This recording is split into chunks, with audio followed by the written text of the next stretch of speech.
Imagine a digital bazaar that explodes once a year, deals flashing like neon signs, vendors shouting value, and every entrepreneur juggling a wish list and a budget. That's the Black Friday drop season right now. Why do these limited-time product launches cause so much excitement and so much buyer's anxiety? It's like a seasonal tide. For sellers, it's a chance to ride a wave of attention. For buyers, it feels like a tidal pull toward urgency. The combination of scarcity, steep discounts, and curated collections makes people feel they must act now or miss out.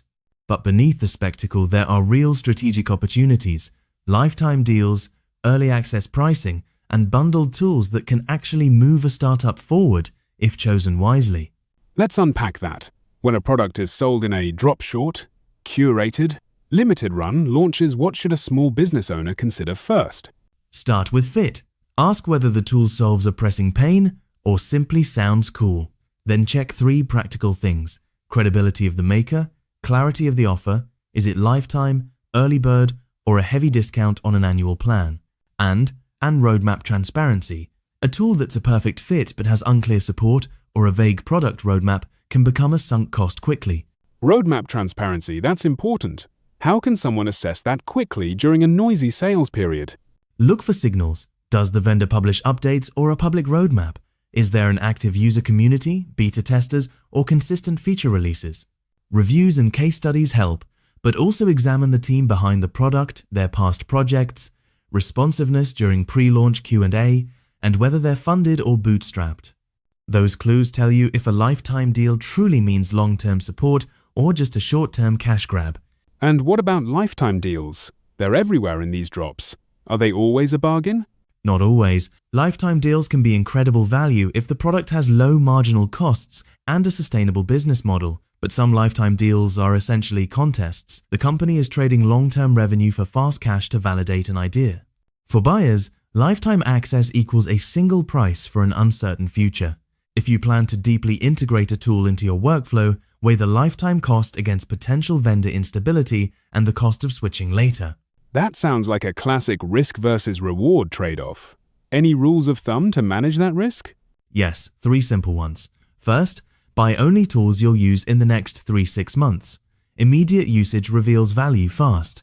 Second, prefer vendors with transparent support policies, refund windows, and active communities. Third, treat lifetime deals as pilot programs. Test with a small team or project before committing the whole operation.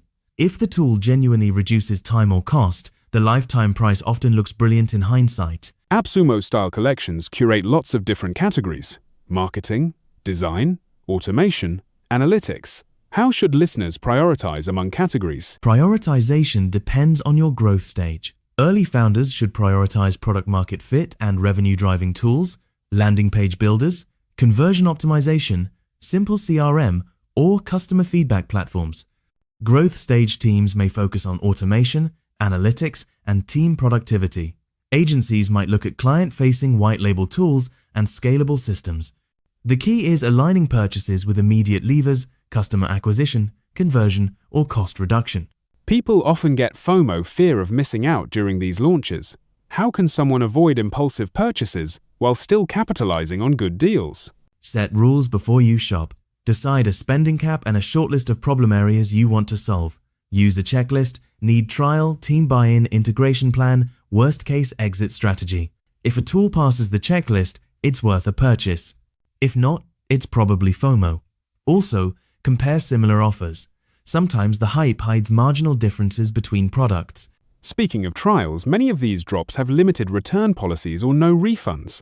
What negotiation, tactics, or protections can buyers use? First, read the fine print carefully. If refund terms are unclear, ask the vendor publicly during a pre-launch Q&A. Public pressure often elicits clearer answers. Look for third-party guarantees. Marketplaces sometimes offer mediation. Consider starting with the lowest tier or a single license purchase if available. And document communications. If something goes wrong, proof of promise and response history matters. Let's flip to the seller's perspective. For creators launching during Black Friday drops, what makes a launch stand out among dozens of others? 2 things: storytelling and trust signals. Storytelling means framing the product around a specific customer outcome with concrete examples, not just features. Trust signals include testimonials, demos, transparent pricing, and an active founder presence answering questions. Also, limited editions or exclusive add-ons can create urgency, but authenticity matters, false scarcity backfires. That makes sense. Any creative launch strategies you'd recommend? Offer a clear first 100 customers tier with personalized onboarding or consulting sessions. Bundling complementary tools or templates adds perceived value without huge cost. Use live demos and open Q&A so buyers see the product in motion. And leverage partner channels. An aligned affiliate who genuinely understands your tool can drive higher quality traffic than broad advertising. We've talked strategy, due diligence, and launch tactics. What about integration complexity, the hidden time cost many founders overlook? Exactly, the sticker price is only part of the cost. Consider the time to configure, data migration, training, and potential duplication with existing systems. A tool that promises automation but requires weeks of setup may not be worth a steep Black Friday price. Estimate total implementation hours and multiply by a reasonable hourly rate to compare true cost to benefit. Any quick mental model to evaluate ROI for a small team? Use a simple payback model. Estimate time saved per week by the tool, multiply by team members affected, assign an hourly dollar value, and compute weeks to payback. If payback is under 6 months and the tool aligns with growth priorities, it's a strong candidate. Let's touch on the ethical side. Are there any concerns about this concentrated deal culture? There's an environmental and cultural angle. The rush promotes consumption over considered adoption, and creators sometimes stretch promises to sell. For startups, buying impulsively can create technical debt. Ethically, both buyers and sellers benefit from honesty. Sellers should clearly communicate limitations. Buyers should be realistic about usage. Sustainable decision-making beats impulse every time. Before we wrap, any memorable case study or quick story that illustrates a smart Black Friday decision? I know a small marketing agency that bought a lifetime deal for an analytics dashboard during one of these collections. They restricted the tool to one client initially, built a template dashboard, and used that to win 2 more clients by showcasing turnaround time and clarity. The lifetime price was low, but the real win came from a structured pilot and a packaging strategy that turned a single purchase into revenue multipliers. That's a neat example of turning a deal into a strategic advantage. Okay, final rapid-fire checklist for our listeners. What are the 5 must-dos before hitting buy during a drop season? 1. Define the problem you want solved right now. 2. Verify vendor credibility and community activity. 3. Estimate true implementation cost, not just price. 4. Confirm refund or support policies. 5. Pilot with a narrow use case before full adoption. Great! As we close, what's the bigger question listeners should carry after today's episode? Beyond the excitement of discounts, ask this. Will this tool change what you can do or just how you do it? True leverage tools expand capability. Vanity purchases only change the surface.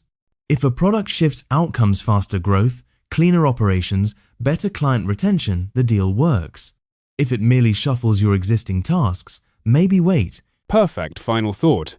Thanks for the insights and the practical framework, and for reminding us to buy with intention, not impulse. Always a pleasure. Next time we can dive into how to resell or package acquired tools for agencies and consultants, flipping a buy into a revenue stream.